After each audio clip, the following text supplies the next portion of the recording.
79 years ago, on Tuesday, June 6, 1944, Operation Neptune, the Normandy landings commenced. Operation Overlord, the Battle of Normandy, had begun. This most famous of D-Days opened up a second front in Europe during the Second World War. And once the American, British, and Canadian soldiers secured their beachheads, Allied victory was assured. But securing that beachhead was not easy. Over 10,000 Allied servicemen were killed or wounded, with thousands more killed and wounded just to break out of Normandy's hedgerows. Countless films and documentaries have been made about D-Day, honoring those who were lost, commemorating those who fought, teaching those who were not there. The film Saving Private Ryan and the miniseries Band of Brothers are just two of popular historical films that depicted D-Day. I have already reviewed Band of Brothers, so link will be in the cards. But for historical films, whether for the big or small screen, in their depiction of history, they often have to condense the timelines and characters to service the story that they are trying to tell. But documentaries are different. While many of the same choices have to be made in terms of, condensing stuff or choosing what you're going to put in, documentaries have a single luxury, actually probably more than one, but one important luxury films do not have. Documentaries do not have to be worried about the audience checking out due to complexity. They don't have to worry about that because of the nature of documentaries. Documentaries are made to educate, not to entertain. That's a major difference in why documentaries, if things are complex, they can just roll with it, or in some cases, focus on one specific element. Sometimes that works too. And the best historical films are kind of pseudo-documentaries, but very few films manage it and many never do. So in commemoration of the 79th anniversary of D-Day, I watched Eyewitness D-Day, a 2019 National Geographic documentary. Narrated by Qarie Marshal, written and produced by Paul Olding, and directed by Hereward Pelling. But before I discuss this documentary, a moment of silence as we reflect on those who participated in D-Day and in the liberation of Europe.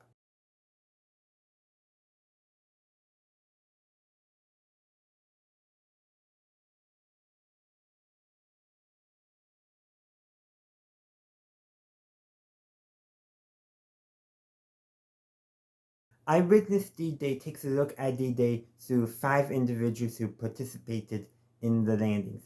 The captain of a midget submarine who guided amphibious tanks to the beaches, the bombardier of a B-26 who softened up Utah Beach for American troops, a lieutenant who led 1st Platoon of Easy Company 16th Regiment 1st Division at Omaha Beach, not to be confused with Easy Company that Band of Brothers fought. 2 different Easy Companies.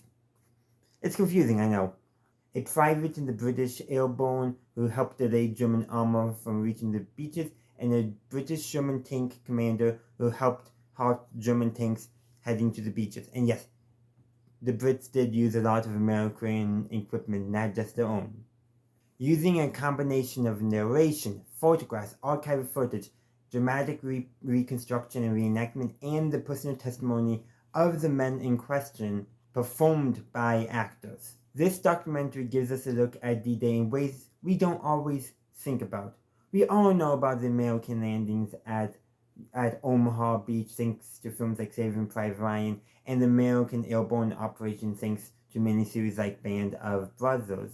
But D-Day is so much more than those. Land, sea, and air assets were used during the landings, and American, British, and Canadian men made it possible, along with many other Allied service members as well. This documentary shines as an example of documentary filmmaking that helps spotlight elements of D-Days we don't always think about.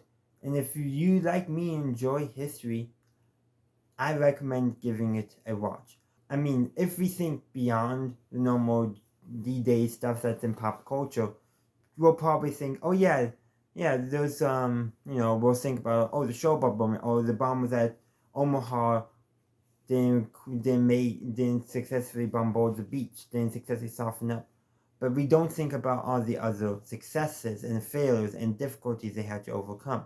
That's probably a big nature just how pop history works. Like, there's just so much in history that you can't always share everything in pop history because, like I mentioned earlier, the condensing. But documentaries like this are able to take those looks at other elements of history, other elements of D-Day in particular, to create a narrative, not just a narrative, but a picture of D-Day.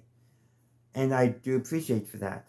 And if you want another look at D-Day, I recommend Extra History's D-Day series. All the ones are good, but this, I'm talking about D-Day in particular, I'm recommending that one. I think it's a very good overview of D-Day, and there's many other options as well, but D-Day was a very important part of World War II history. In many ways, it was the most important turning point for the European theater of World War II after Operation Barbarossa, the German invasion of the Soviet Union, for turning the tide of the war in the Allies' favor. It opened up that second front. Germany was now fighting a three-front war, because we can't forget about the Italian front either. And D-Day is what, in many ways, if you ever play the game Hearts of Iron 4, if the Allies can secure a beachhead, it's always over for Germany in game. And it was over for Germany in real life once the Allies secured a beachhead in mainland Europe that was not Italy. Because Italy is mountainous. France, especially northern France, is not. But before this video ends, I would like to share one of my favorite D-Day stories. Even though this document didn't cover it, I still think it's a very fun story, and I just love it. So Brigadier General Theodore Roosevelt Jr., the son of President Theodore Roosevelt, was the only general to land with the troops on D-Day in the first wave. He was also the oldest man to land at age 56. He also had to fight to be allowed to land with the troops. He was an assistant division commander, and the division commander was like, he had to basically beg, and eventually he did get permission. And another thing, his son, Captain Quentin Roosevelt, also served in D-Day, the only father and son to land. Now, they were at different beaches, but still, it's kind of a crazy thing right there.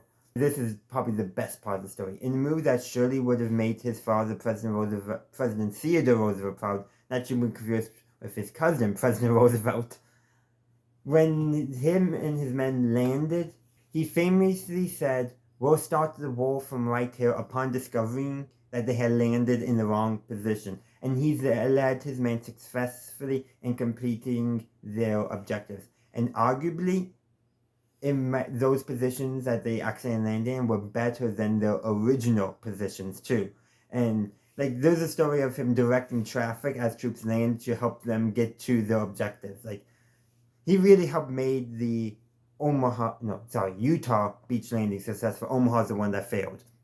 I wonder if they would have done better if he was there. Probably not, because had to do a little bit of softening up from the area and shore bombardments.